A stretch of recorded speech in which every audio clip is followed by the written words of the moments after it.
Y mira que uno vivió muchos momentos y yo creo que el doctor Miguel Abdón Zaguer vivió muchos más todavía.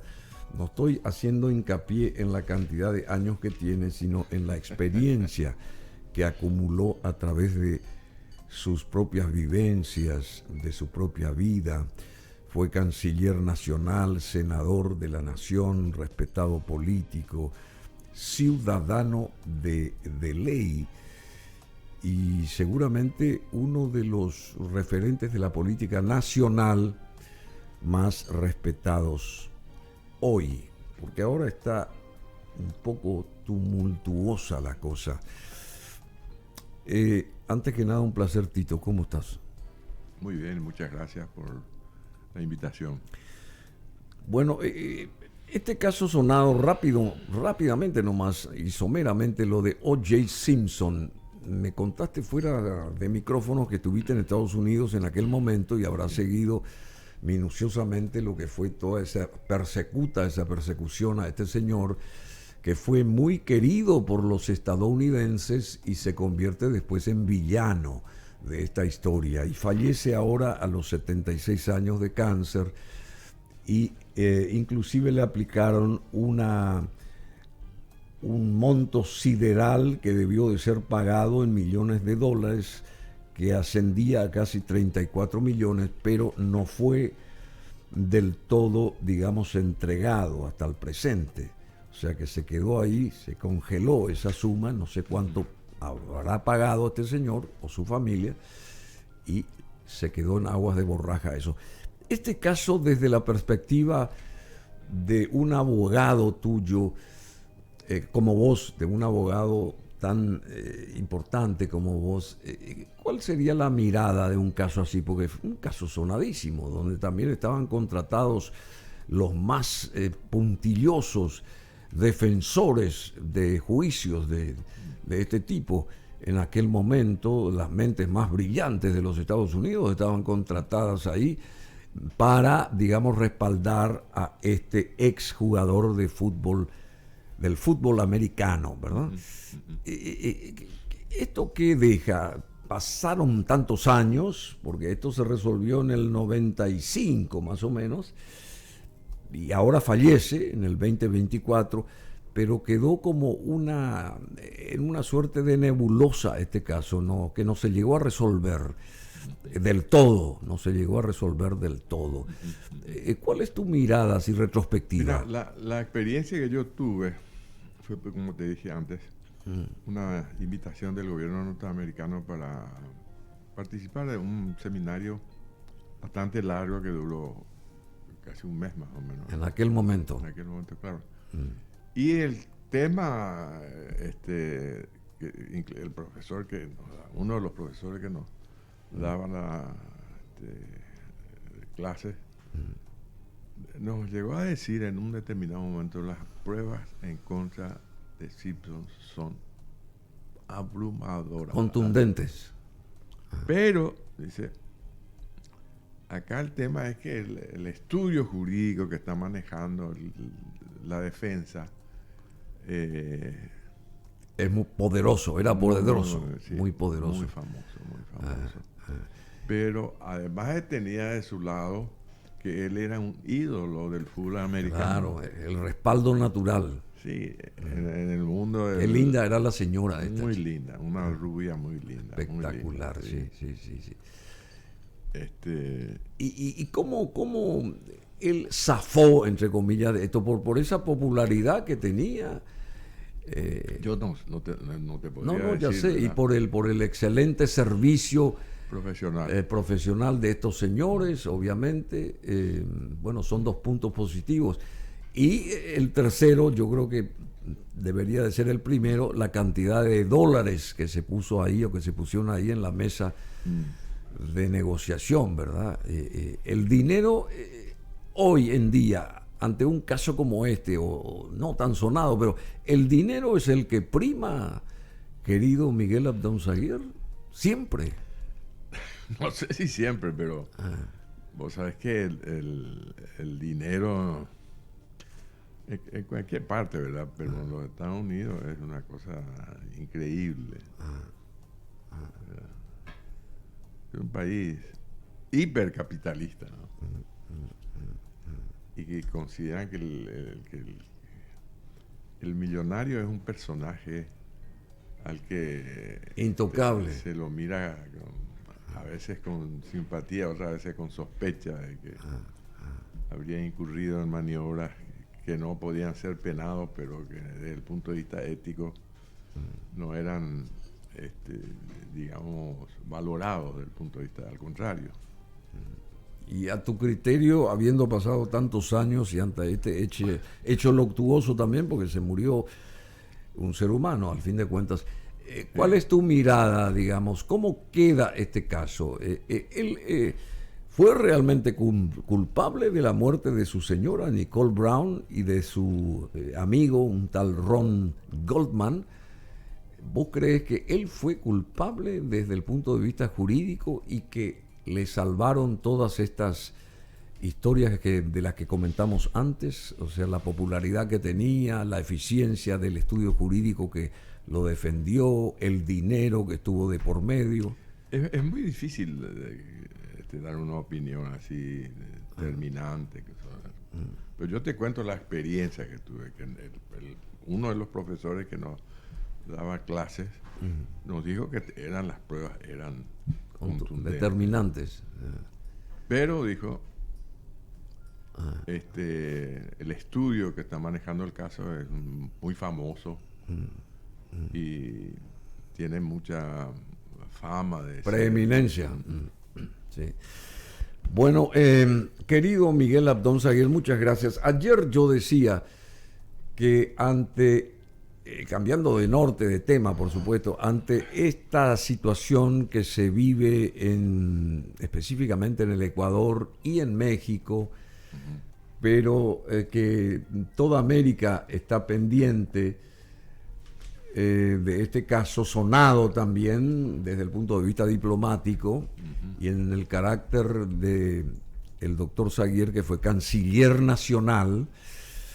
Ahora, desde esa perspectiva, esto que sucedió en esa embajada de México en Quito, y con el apoyo del mismo presidente de Ecuador a través de sus fuerzas militares, ¿eso es correcto? ¿Está bien? Así nomás se avanza ante una misión diplomática, que me imagino que para eso están las representaciones diplomáticas en los países.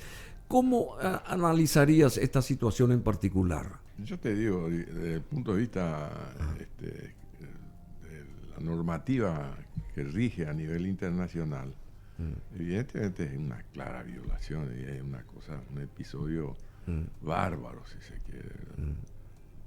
Lo que alega el gobierno ecuatoriano es que no debió otorgarse el asilo porque Glass. Sí. Había incurrido en delito y que tenía sobre sí un proceso judicial. Sí. En esas condiciones es imposible otorgar asilo.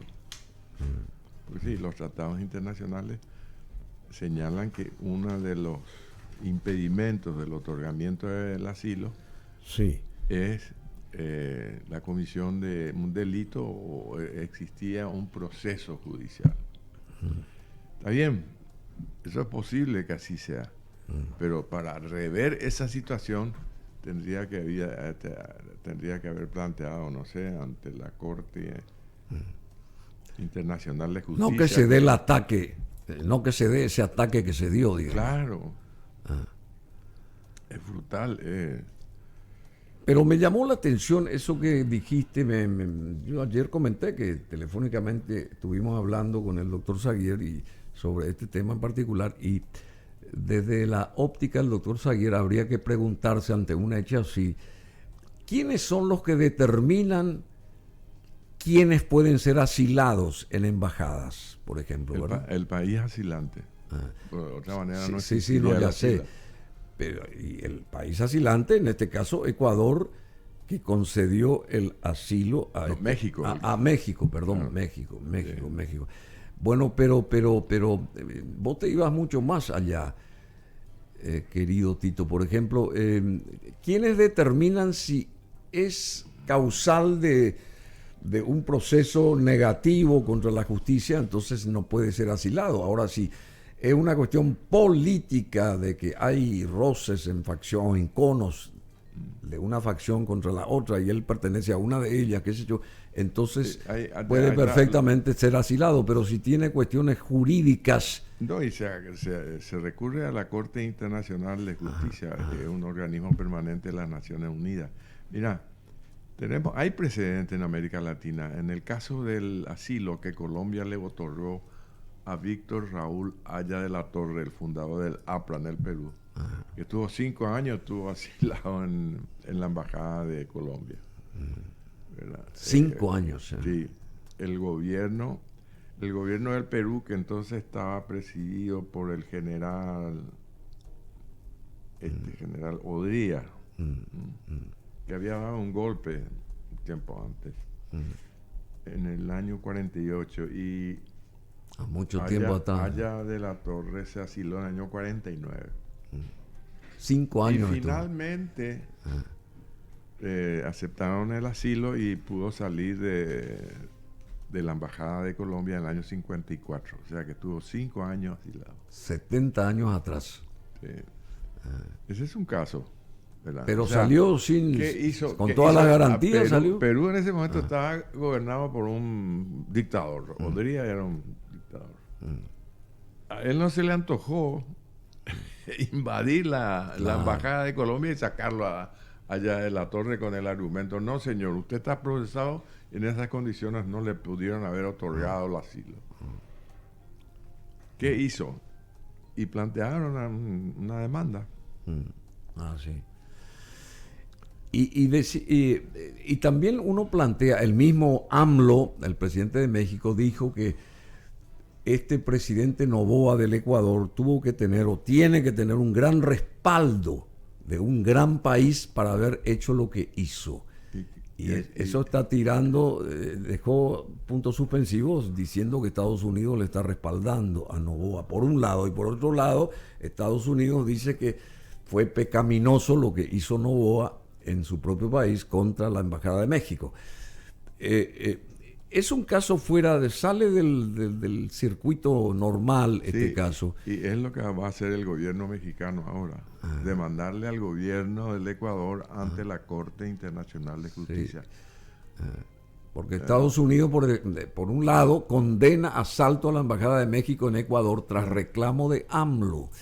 Y ahora el presidente de México dice, corroborando lo que dice, presenta demanda contra Ecuador ante la Corte Interamericana. No, la Corte Internacional de la ONU.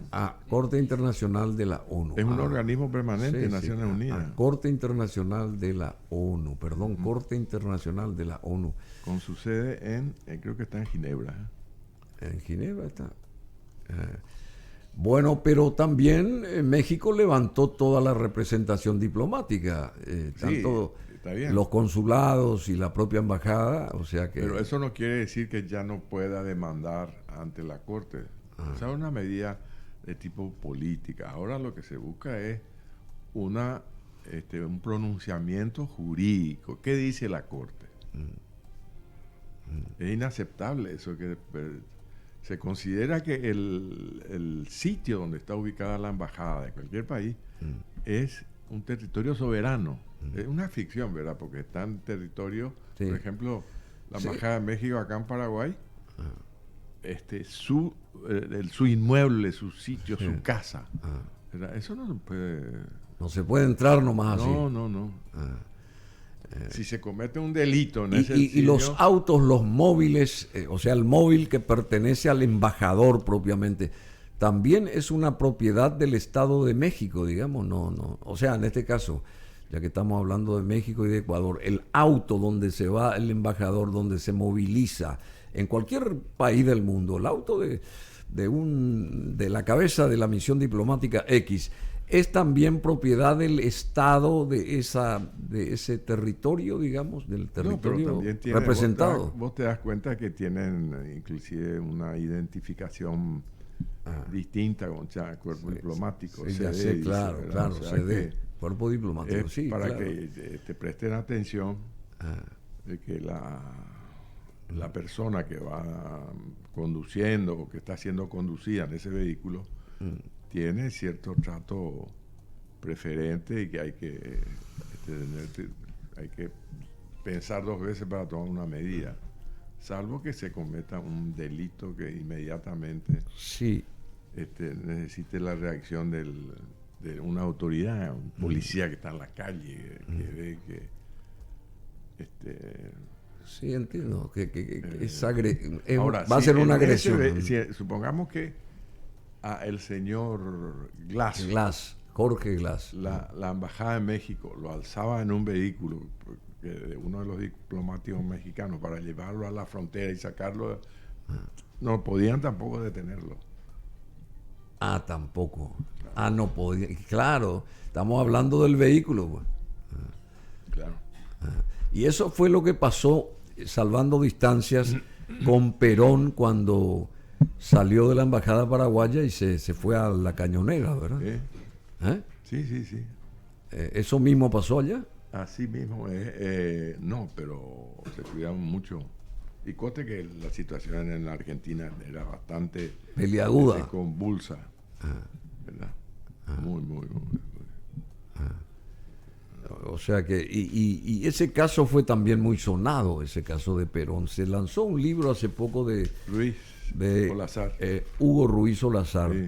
Sí, Atrapen a Perón, que era la orden de este señor, ¿cómo que se llama el general? ¿Perón? No, este señor que estaba en contra de Perón. Isaac Rojas, el almirante. Almirante Isaac Rojas. Y este libro cuenta toda esta historia. En fin, pero vamos al presente de vuelta. ¿Cómo se zanja esta historia entre Ecuador y México, México y Ecuador? ¿Y cómo queda Noboa, este presidente joven que tiene que estar en el cargo 1 año y 4 meses, no más, porque después vuelven las elecciones allá? Él completa un periodo. ¿Y cómo él zanja esto? ¿Cómo él sale? ¿Él puede pedir perdón, digamos, o no? En lo personal. Sí, es lo que le está exigiendo México. Y si pide perdón, hipotéticamente, él podría, porque ahora está preso en Guayaquil Jorge Glass, está en una cárcel en Guayaquil, estaba asilado en la Embajada de México en Quito. Al pedir perdón, supongamos hipotéticamente que se dé ese paso, ¿lo restituirían otra vez a Jorge Glass en esa embajada de México en la capital ecuatoriana? Bueno, esa situación, la verdad que yo creo que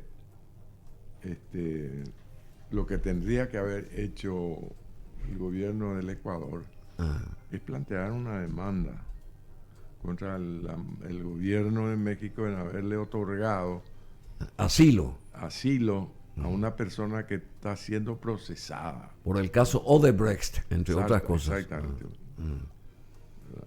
Y la corte ahí señalaron, no, el asilo fue mal concedido. O sea que hay casos en que la corte se pronunció. O sea, no atacar directamente a la embajada, sino... No puede crear una situación de hecho. Lo que tiene que hacer es plantearse una salida jurídica que está previsto. Eso. Bueno, pero también está la convención, querido Tito Saguier, la convención de Viena sobre relaciones diplomáticas. Sí. Dicen que violó Ecuador esta convención, por un lado. Sí. Esto ocurría en 1961. Por eso es que le va a plantear la demanda ante la Corte Internacional de Justicia, que es un organismo permanente de Naciones Unidas. Tratado de Viena. ¿Y cuál va a ser la resultante según vos? Yo creo que México va a ganar el pleito.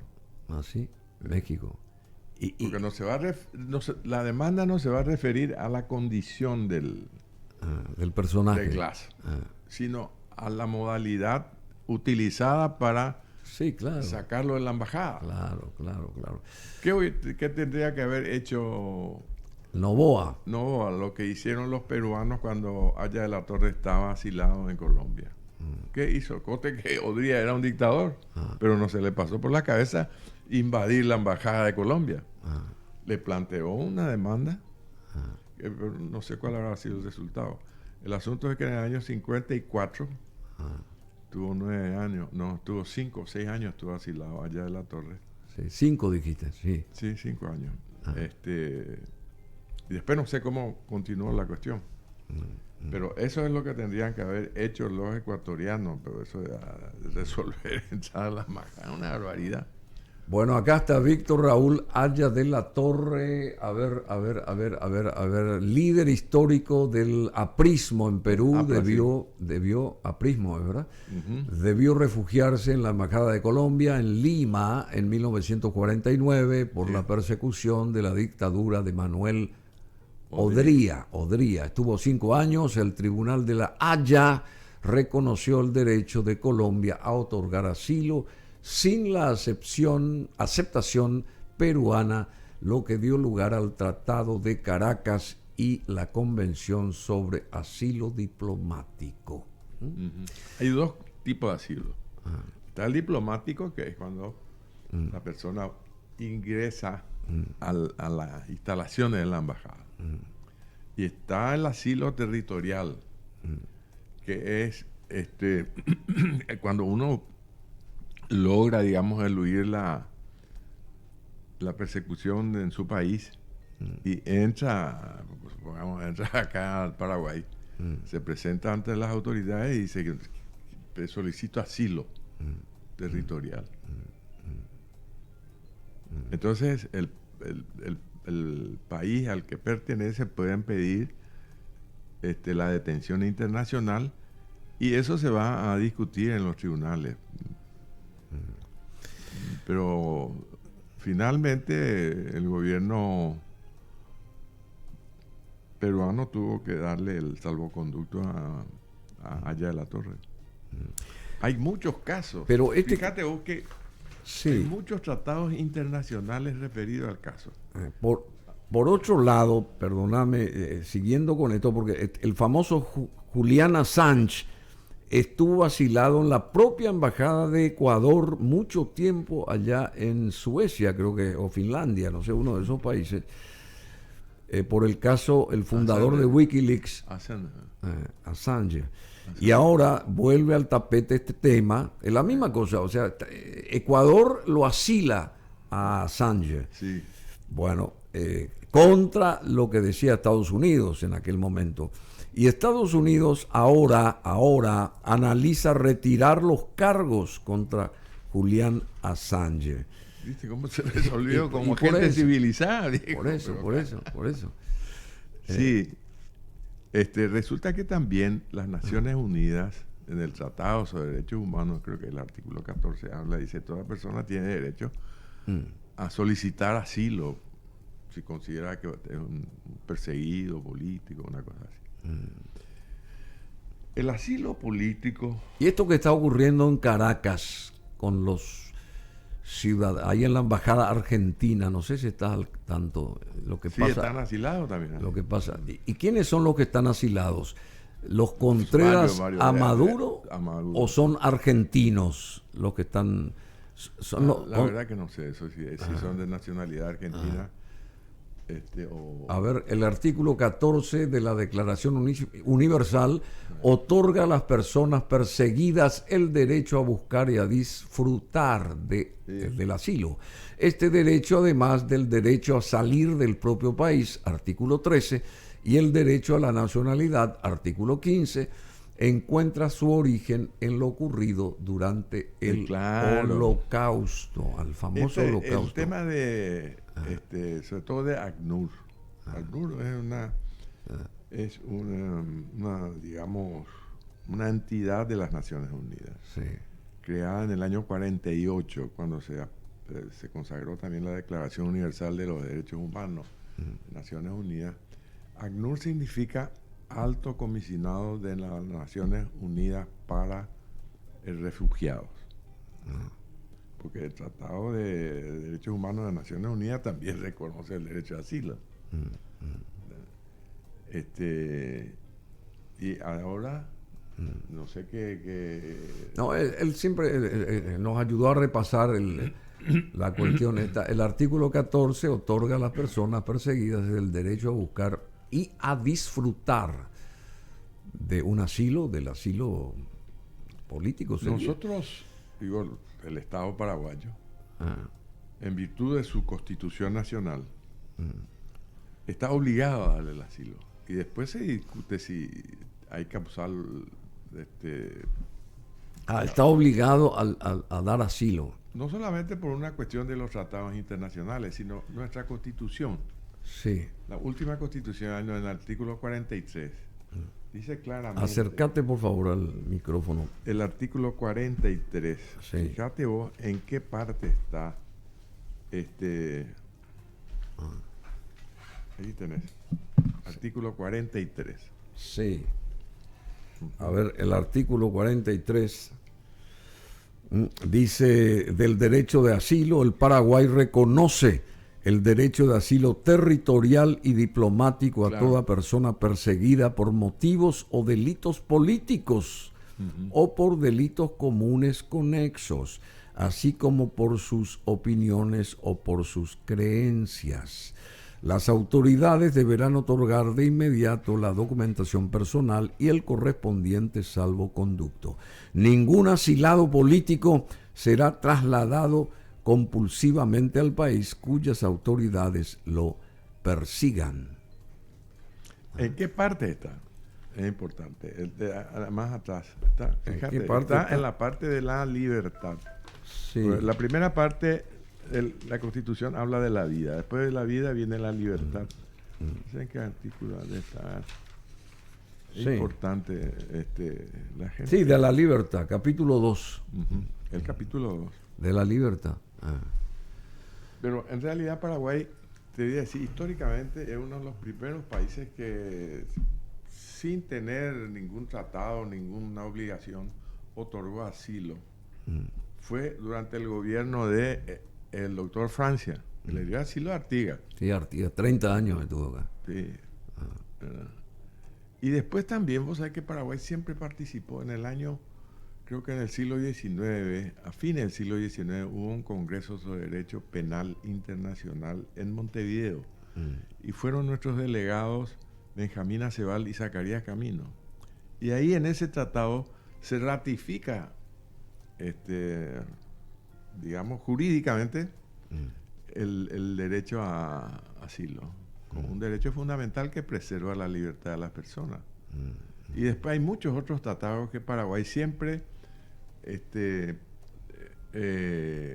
fue respetuoso bajo todos los gobiernos. Inclusive durante los gobiernos, yo recuerdo que durante el gobierno de Stroessner llegó acá y se le otorgó el asilo a Juan Lechín. Sí, me acuerdo. El líder boliviano de las organizaciones obreras. Inclusive él era trotskista. Sí. Sí, un marxista, pero... Sí, de alto vuelo. Y Stroessner, que era anticomunista, aún así, le dio el salvoconducto. Cumplió. Y el gobierno boliviano reconoció y le dio. Vinieron una cantidad de bolivianos a refugiarse y últimamente también. Recuerdo que yo iba con frecuencia a la biblioteca de la universidad, a la biblioteca de la Facultad de la Universidad Católica. Y ahí le conocí a Guevara Arce, que después llegó a ser presidente. Exactamente. Y también le conocí a Benjamín. ¿Cómo se llama Benjamín? No es Fernández ni Livieres. No. El apellido era Benjamín, el nombre no me acuerdo. Y después llegó a ser senador y publicó un libro sobre derecho penal que él lo escribió estando acá en el Paraguay, en la biblioteca. Sí. Benjamín, no me acuerdo. Espera, vamos, bueno, no importa. Pero hoy te quiero decir con eso. Fíjate vos el caso de Perón. Era el año 54, Claro, eso dije antes. 55. ¿Eh? Sí. Sí. Benjamín Miguel. Miguel Benjamín sería. Miguel Benjamín. Que era dirigente del Partido Demócrata Cristiano de Bolivia. ¿Cómo te acordás, che? Miguel Benjamín. Venía, y vos sabés dónde le dieron refugio y pues vivían. Es increíble. En el, ¿cómo se llamaba la dirección esta de que dirección de reclutamiento y movilización? Ahí vivían. ¿Sí? Pero generosamente protegidos. Y conste que eran totalmente contrarios a la ideología del gobierno stronista, pero Stroessner reconocía el asilo y lo otorgaba. No. El salvoconducto. Es Miguel Benjamín Mosqueda, ¿no es? Sí. ¿Puede ser? Sí. Sí, Miguel Benjamín Mosqueda. Y bueno, interesante. Lo que te quiero decir que el Paraguay participó en todos los congresos referidos al tema del asilo y siempre suscribió suscribió los tratados y siempre fuimos respetuosos de esta institución que protege la libertad. Es una realmente... Bueno, yendo otra vez al punto, o sea, México va a salir ganancioso de esto. Presumo que sí. Sí. ¿Y cómo sería el actuar de Ecuador? ¿Tendrá que defenderse o aceptar? No, ya sea, amén de esa defensa que tiene que haber supuestamente, jurídicamente, pero va a tener que pedir disculpas. ¿Cómo es el asunto? Claro, es lo que está reclamando México en este momento. Y si pide disculpas el presidente, como que se zanja todo automáticamente, borrón y cuenta nueva sería, ¿cómo es? Sí, claro, yo creo que sí. Y el destino del Glass, del amigo de Rafael Correa, ex vicepresidente, ¿qué suerte va a correr? Y eso también se discutirá si está bien, es lo que te digo. A inicio, el gobierno ecuatoriano debió plantear la demanda en contra del gobierno mexicano, sosteniendo que fue un otorgamiento de asilo contrario a los tratados internacionales, porque Glass estaba cumpliendo una condena. Exactamente, una condena. Entonces ya ahí no se puede otorgar asilo si es que existe como precedente, ¿verdad?, un proceso penal. Y yendo a lo nuestro acá a nivel nacional, este otorgamiento de fueros supuestamente a los que están condenados, estuvo acá el fiscal general del Estado y está en contra total de esto que se dio, al parecer, por ahora, otra vez, una suerte de fueros a estos señores que estaban condenados, que siguen estando condenados, o investigados. ¿Cuál es tu mirada al respecto de este caso? El artículo 248 de la Constitución Nacional es sumamente clara. Claro. La disposición es muy clara. Y no hay caso. Acá está el 248. 248. Lee íntegramente, vas a ver. Ahí está la clave. Artículo 248 de la independencia del Poder Judicial. Queda garantizada la independencia del Poder Judicial. Solo éste puede conocer y decidir en actos de carácter contencioso. En ningún caso los miembros de los otros poderes, ni otros funcionarios podrán arrogarse atribuciones judiciales que no estén expresamente establecidas en esta Constitución, ni revivir procesos fenecidos, ni paralizar los existentes. Eso es lo que hicieron. Ni intervenir de cualquier modo en los juicios. Actos de esta naturaleza conllevan nulidad insanable. Más o menos eso es lo que dice. Bueno, o sea que es ¿cómo que se llama? Nulo de toda nulidad, entonces, exacto, la historia. Sí, totalmente. Y por último, Tito, para dar un repaso nomás, porque estar contigo es fantástico, porque tenés una visión genérica de las cosas y muy acertadamente también cada una de las respuestas a las consultas.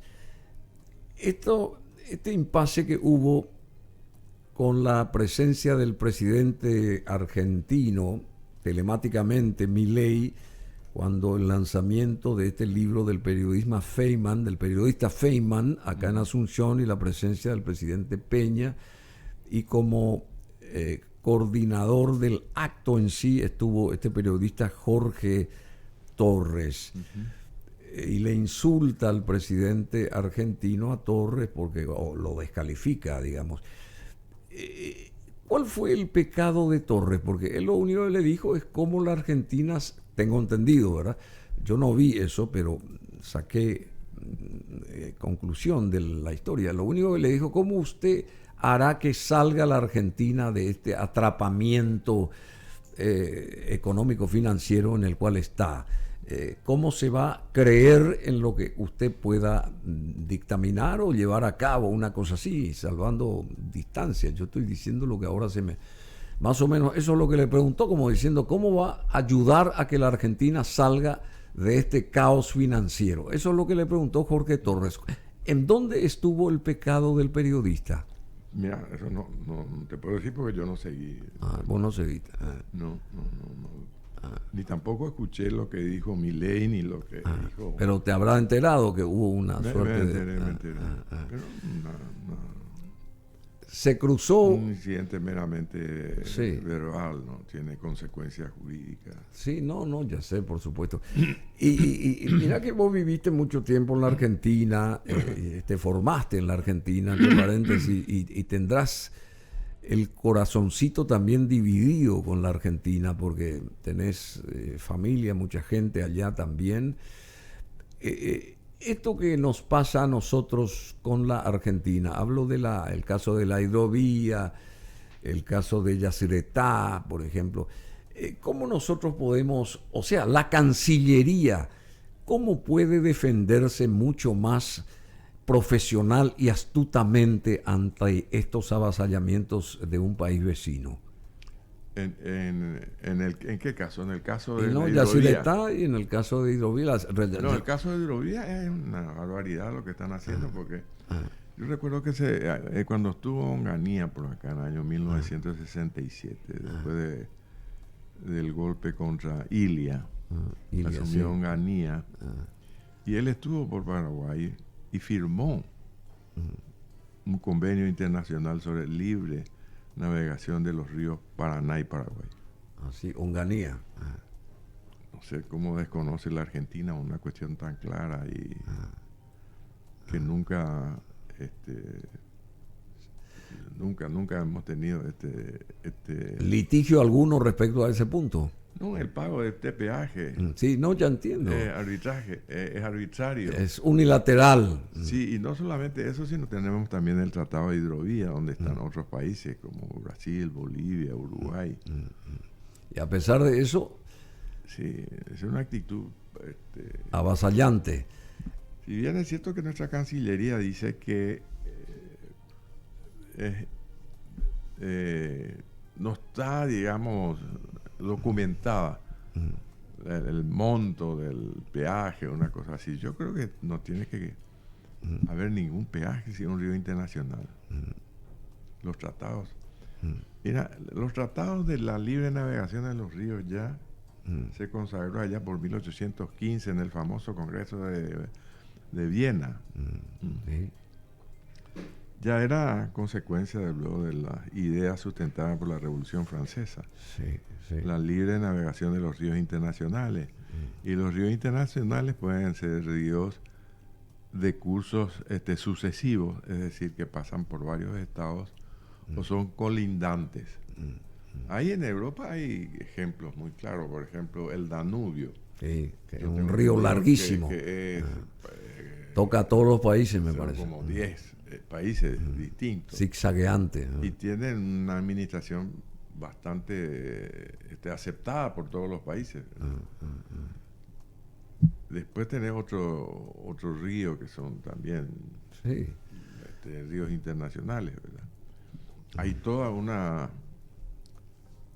cantidad de tratados referidos a la libre navegación. O sea, en síntesis, está procediendo mal la Argentina y nosotros, ¿cómo podemos también torcer la balanza a nuestro favor en este caso? ¿Qué tenemos que hacer? Y mira, yo creo que la posición argentina me parece que es arbitraria y tendríamos que ver si llevamos el caso a un tribunal internacional o no, ¿verdad? No, es difícil. Y el tema ya sí le está... Pero no tendríamos que hacer... tendríamos que ver que los otros países acompañen la posición de Paraguay. Están acompañando, ¿verdad? Sí, pero no con la fuerza que yo espero. Claro. En lo personal.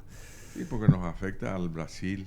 Claro, a Bolivia, al Uruguay inclusive también, pero como que están en la retaguardia de esos países. No están... a nosotros nos afecta mucho más. Claro, por supuesto. Porque es el 80% de nuestro comercio internacional. Pasa por ahí. Importación y exportación pasa por el río Paraguay y Paraná. Tito, y por último... resucitar aquel famoso peaje que nos imponían, sobre todo Buenos Aires.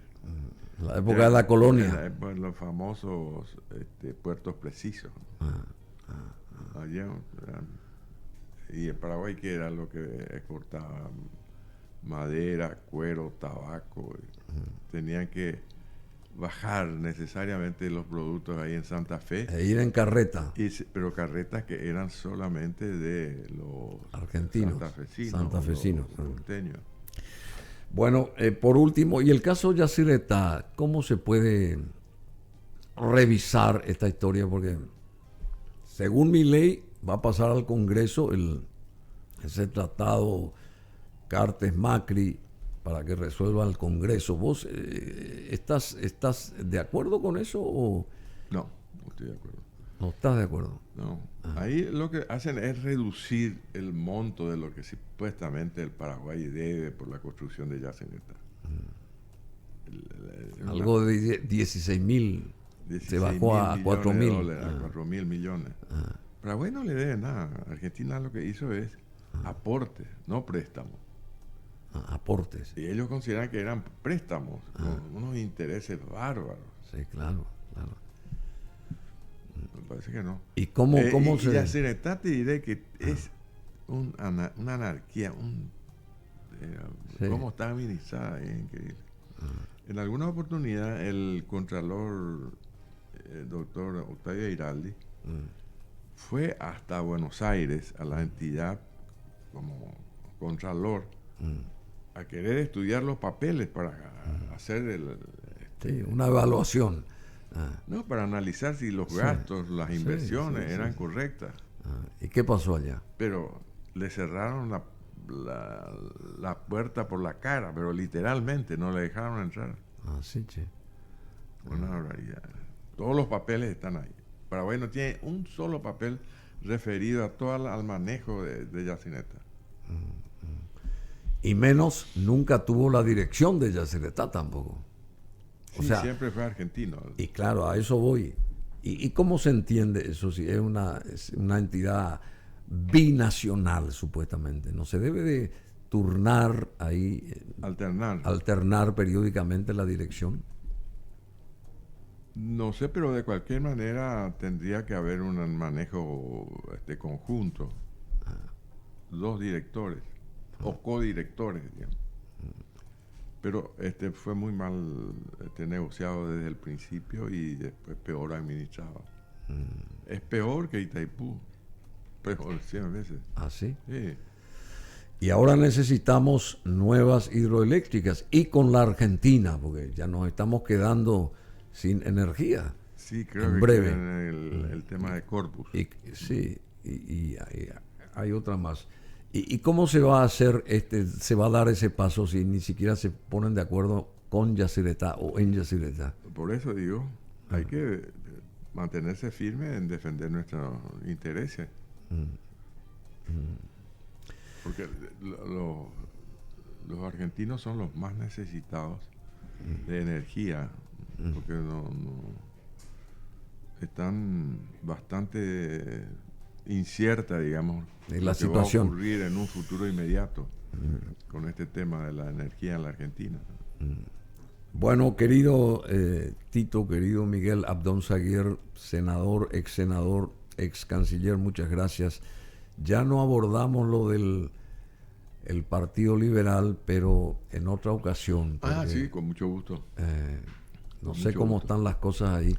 Y estamos marchando, estamos empezando a darle una vida institucional más firme. Estamos haciendo lo que... Y esa foto con Payo Cubas en la cabeza y Hugo Fleitas en un segundo plano, vos como liberal y como parte del directorio, ¿cómo, qué implica esa? Porque se suele decir que una foto, una imagen vale más que 1000 palabras. Uh-huh.